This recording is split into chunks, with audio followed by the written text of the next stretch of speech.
तर मित्रांनो, सर्वांना जय शिवराय. तर मित्रांनो, आपला आलो होतो पार्सल. त्याच्यासाठी नाही का मी कैची पाहत होतो, पण कैची सापडत नव्हती. या ड्रावरमध्ये पाय, त्या ड्रावरमध्ये पाय, पण कैची सापडली नाही. आखरी शेवटी सापडली, कैची सापडली. मग त्याला कट गिट केलं आणि त्याच्यानंतर मग ते सामान लावून दिलं.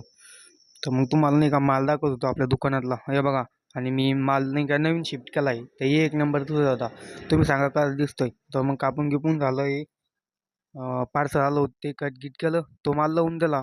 मग नंतर कॅम्प्युटरमध्ये बसलो लॅपटॉपवर आणि टी व्ही सिरियल पाहत होतो, तारक मेहता का उलटा चष्मा. त्याच्यामध्ये जेठालालची आणि भिडे आणि तारक मेहता का उलटा चष्मामध्ये चालली होती त्यांची बहस. मग मी हसत होतो. हसता हसतात नाही का त्याच्या एवढ्यातच लगेच मला दादा म्हणे की आपल्याला जायचं आहे म्हणे बाहेर, आणि माल आला डबल माल आला नव्हता. मग काय तेवढी गाडी खाली करून घेतली, हे दुसरा माल काढून घेतला, त्याचं बिलं गिलं बनवले आणि मग काय बसलो होतो कॅम्प्युटरवर.